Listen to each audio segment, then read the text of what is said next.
Frankly, Modi wants to see himself in history as a great prime minister.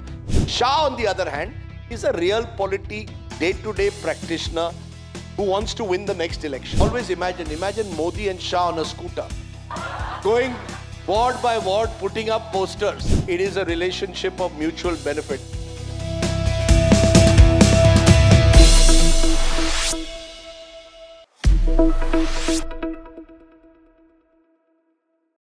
And I think you no longer call this a Modi government. I say Modi 1.0, now it's Mo-Shah 2.0.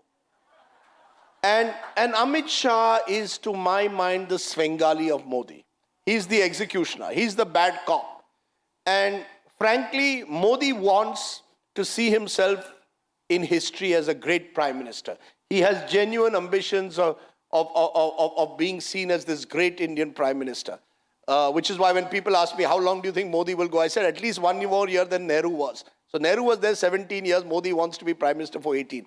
Shah, on the other hand, is a real day-to-day practitioner who wants to win the next election.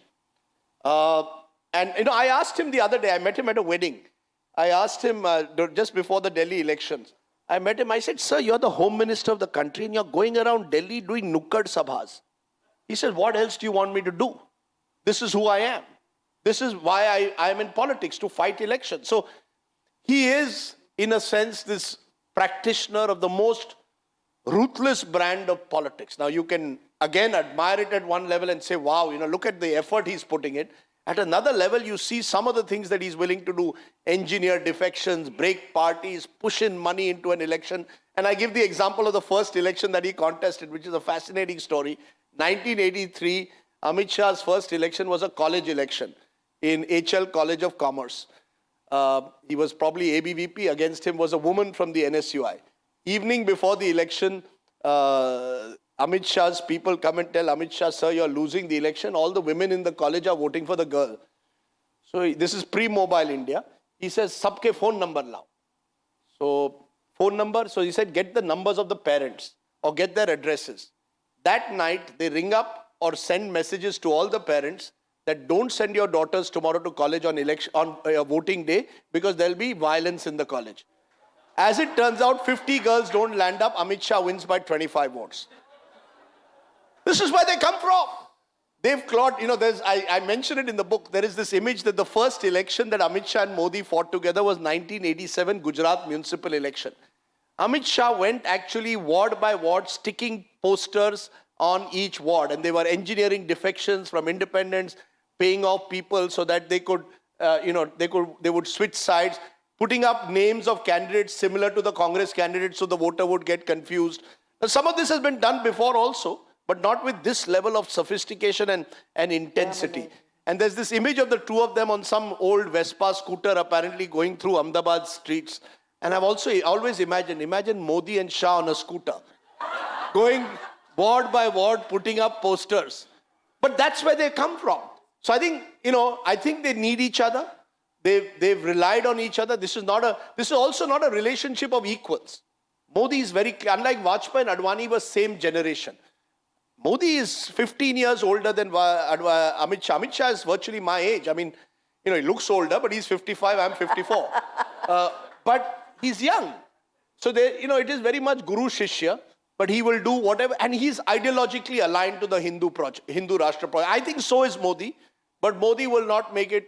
Modi wants, as I said, to be recognized as a great prime minister, so he'll be more reluctant to be completely identified with Hindu Rashtra. I thought it was significant that when the Citizenship Amendment Act was piloted, Modi was not present in Parliament. Amit Shah drove it. I think it was significant that when Article 370 happens, it happens when Amit Shah is the Home Minister.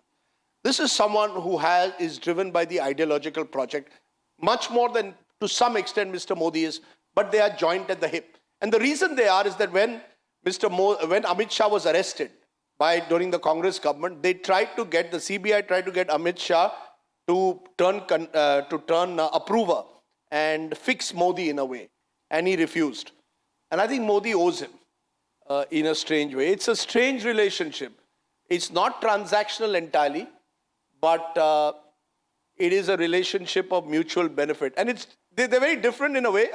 Modi is a loner. who doesn't trust his own shadow. Amit Shah, on the other hand, is a family man. I think once I asked him, what do you miss about being a politician? He said, I miss going to movies with my wife. I can't imagine Modi ever saying that. I mean, not because but I can't imagine Modi having that level of emotional attachment to anything.